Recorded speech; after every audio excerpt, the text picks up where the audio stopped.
आज हमारे साथ एक खास मेहमान है, डॉक्टर नीरज ढींगरा। वो फॉर्मर डायरेक्टर हैं national vector borne disease control programme के, और साथ ही मेंबर है वर्ल्ड हेल्थ ऑर्गेनाइजेशन के स्ट्रेटेजिक और टेक्निकल एडवाइजरी ग्रुप पर, एनटीडीज पर।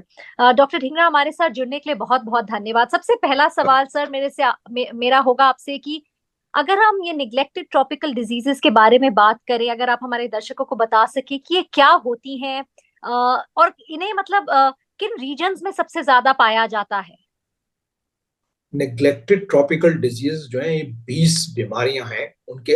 इसके अंदर 20 बीमारियां इंक्लूडेड होती हैं और नॉर्मली ये फाइन मिलती हैं। मतलब ये डिजीज जो है नॉर्मली ट्रॉपिकल एरियाज, ट्रॉपिकल जहाँ पे भी क्लाइमेट जो है थोड़ा गर्म है और थोड़ा जो है मॉइस्चर जो है वो है उस उनमें मिलती है। और ये ज्यादातर इफेक्ट करती हैं जो हमारी गरीब पॉपुलेशन है, रूरल पॉपुलेशन है, जो हमारी जो मतलब वोमेन और चिल बच्चे हैं वो ज्यादा अफेक्टेड होते हैं इनसे। और इसके साथ और भी बहुत सारी चीजें जुड़ी हैं जो जिनको हम कहते हैं कि एनवायरमेंटल कंडीशंस हैं, जैसे कि सैनिटेशन है, जैसे प्लानिंग है, अर्बन प्लानिंग है। सो वो सब चीजें इसके साथ जुड़ी हुई होती हैं जो कि इन डिजीज का ट्रांसमिशन कहते हैं। इनको नेग्लेक्टेड इसलिए कहा जाता है कि इनके ऊपर जो तवज्जो देना चाहिए था वो शुरू से ग्लोबल लेवल पे तवज्जो नहीं दिया गया। दूसरा है, इनकी फंडिंग भी नहीं दी गई जितनी की देनी चाहिए थी इनिशियली पहले। तो ये था, और साथ में इनकी जो प्रेजेंटेशन है उसकी वजह से लोगों को कई बार जो है स्टिग्मा, और कई बार उनको बाहर निकाला जाता है कम्युनिटी से, तो वह प्रॉब्लम होती है इसमें। तो और कई बार ये इफेक्ट करती हैं क्योंकि इनको जो लोग जो लोग इससे ग्रस्त होते हैं उनकी एजुकेशन पे भी, उनकी कैपेसिटी टू वर्क को, इनको भी इफेक्ट करते तो हर एक जिंदगी के हर एक पहलू पर, एस्पेक्ट पर फर्क पड़ता है इन डिजीजेस से। सर, आपने बताया कि 20 एंटिटीज हैं। अगर मैं हैं। भारत के बारे स्पेसिफिकली आपसे पूछूं, वो क्या 4-5 निग्लेक्टेड ट्रॉपिकल डिजीजेस हैं या कंडीशंस हैं जो हमारे देश में अभी अभी भी मौजूद हैं। देखिए, अगर हमारे देश में कहेंगे तो जैसे काला आजार है। जी। काला आजार जो है हमारे 4 प्रदेशों में है। ये बिहार है, यूपी है, वेस्ट बंगाल और झारखंड के अंदर है। इसे जिसको की दूसरी डिजीज है लिम्फेटिक फेलियर से, जिसको हम हाथी पांव भी कहते हैं, एलिफेंटियासिस कहते हैं, वो भी है। हम्म। और जो बच्चों के पेट में जो कीड़े होते हैं जिसको सॉइल ट्रांसमिटेड हेल्थ का या वो भी है। हम्म। डेंगू चिकनगुनिया भी है, और लेप्रोसी, रेबीज और ट्रेकोमा ये भी हैं। इनके अलावा जो 2 डिजीज थी, यॉस और गिनी वॉर्म, जो इंडिया ने अब एरेडिकेट कर दी है।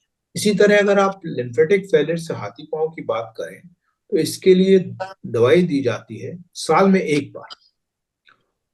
पहले दो दवाइयां थी, डाइथाइल कार्बोमेजिन और एल्बेंडाजोल। अब तीसरी दवाई भी ऐड कर दी गई है कुछ एरियाज के लिए, आयरमेक्टिन। तो ये कुछ 2 या 3 दवाइयां दी जाती हैं, साल में एक ही बार लेनी। अगर ये सब बच्चों को 2 साल से ऊपर दी जाती है, सबको दी जाती है, पूरे कंट्री में 20 जो स्टेट्स हैं उनके अंदर दी जाती है। और उसमें तो ये जो है एक बार लेने से, अगर अगर आप 3 दवाई ले रहे हैं तो 5 से 6 साल।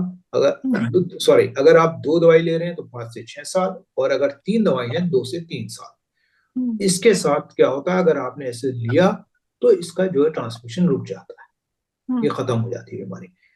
इसके लिए जरूरी है कि इसको जो लोग लें, कम से कम 65% से ज्यादा लोगों को खानी चाहिए दवाई, तभी ये उसका ट्रांसमिशन रुक पाएगा। उसके अलावा जो है इनमें अगर आपको देखा होगा, जैसे हाथी पांव है तो हाथी पांव में आपने देखा पैर हो जाता है, उसके लिए भी प्रोग्राम है, उसकी देखभाल के लिए भी प्रोग्राम है। पिछले दशक, मतलब डेकेड में किस तरह प्रोग्रेस हुई है हमारे देश में, और अगर आप हमारे साथ प्रोग्रेस के साथ साथ कुछ प्रोग्राम्स भी शेयर करें ताकि हमारे दर्शकों को पता लगे कि इन डिजीजेस को टैकल करने के लिए हमारे देश में क्या क्या प्रोग्राम्स हैं। देखिए, हर डिजीज को टैकल करने के लिए हमारे पास प्रोग्राम है।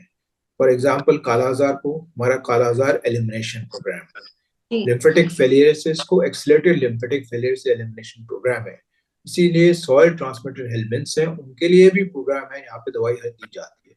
डेंगू और चिकनगुनिया के लिए भी नेशनल प्रोग्राम्स हैं। लेप्रोसी का आपको पता ही है कि नेशनल लेप्रोसी एलिमिनेशन प्रोग्राम है। इस तरह रेबीज के लिए भी प्रोग्राम्स हैं जिनके अंदर देखा जाता है। ये सारे प्रोग्राम्स ऑलरेडी एग्जिस्टिंग थे, इनको पूरा पुश दिया गया है।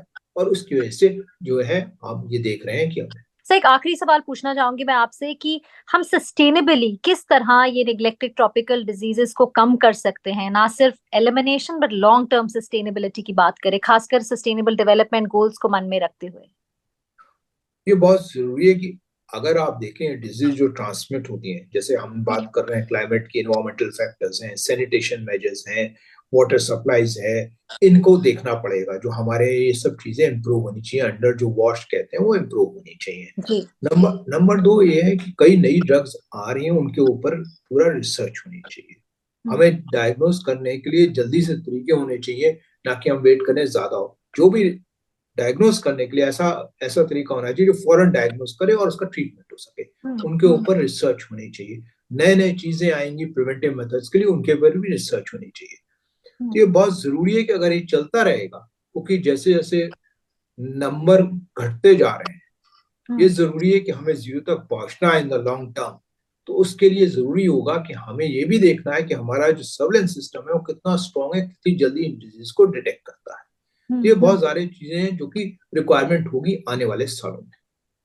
Sir thank you so much, आपने हमें इतनी अच्छी तरह समझाया निग्लेक्टेड ट्रॉपिकल डिजीजेस के बारे, क्योंकि लोग नाम जानते हैं लेकिन क्या प्रोग्राम्स है, अवेयरनेस कितना जरूरी है, prevention, treatment and most importantly I think elimination के साथ साथ सस्टेनेबिलिटी। हमसे बात करने के लिए डॉक्टर ढींगरा बहुत बहुत धन्यवाद। धन्यवाद, थैंक यू।